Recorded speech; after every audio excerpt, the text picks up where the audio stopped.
আপনি একটা কষ্ট করি, আপনি যদি কোনো কিছু করেন সেটা যদি রেজাল্ট না পান, এটাও শয়তানের একটা কি ফন্দি, যে আপনি কষ্ট করি করেন, অন্ধের মতো বিশ্বাস করি করেন, কিন্তু আপনি যদি রেজাল্ট না পান তো আপনারই দিয়ে আমি কিন্তু আরো অনেক কাজ করাইতে পারবো।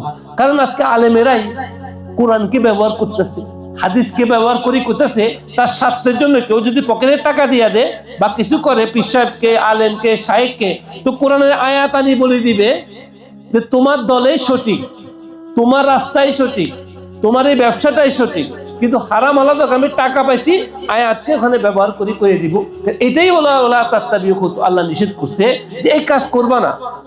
যে কোনো মানুষকে, কোনো দলকে, কোনো গ্রুপকে, কোনো কোম্পানিকে, কোনো ব্যক্তিকে এটা বলবা না যে একটু কাজ করার কারণে পরিপূর্ণ যদি সে সঠিক পথে না থাকে তাহলে তুমি তাকে বলতে পারো না সেই সঠিক পথে আছে। আজকে আমরা খাওয়ার পথে আমরা সারা মাস কষ্ট করে কামাই, 500 টাকা, 5000 টাকা, 20,000 টাকা, 2000 টাকা যাই কামাই, বাকি যে আমি যদি মিথ্যার আশ্রয় নিয়ে সামান্যতম যদি ক্ষুদ্রতম জিনিসকে যদি আমি যদি হারাম এটার মধ্যে লাগাই, তো কি হয়ে গেল? আমার পুরো জিনিসটা হালাল হারাম মিক্স হইয়া ধ্বংস হইয়া। আমি কারণ অনুসরণ করলাম, এরপর আমি বাহাদুরি করে যদি বলি আমি মসজিদ বানাইছি, মাদ্রাসা বানাইছি, আল্লাহওয়ালা, আমি ভালো কাজ করতেছি, আমি সৎ কাজ করতেছি, আমরাই ইসলামের দল, আমরাই ভালো মানুষ, আমরাই গ্রুপ, আমার থেকে ভালো মানুষ নাই, তো আমি তো শয়তানের পদঙ্ক অনুসরণ করলাম।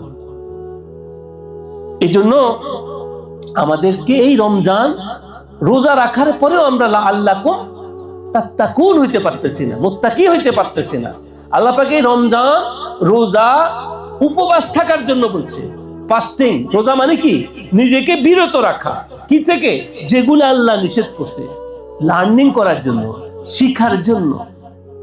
আশা করি আপনারা বুঝতে পারতেছেন যে আমরা এত কষ্ট করে জিকির করবো এখন বসি বসি, একটু পরে যে খানাটা খাবো ওইটা আমার শরীরে যাবে, রক্ত হবে।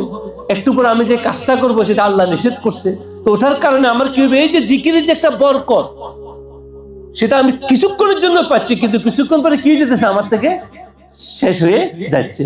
আর শেষ হয়ে যাওয়ার কারণে আমি সকালবেলা ঘুম থেকে উঠি আবার সে আগের মতোই আপসেট, পেরেশান। হায় হায়, নামাজ পড়লাম, আল্লাহর উপর ভরসা করলাম, কিন্তু এখন আমার কামাই নেই।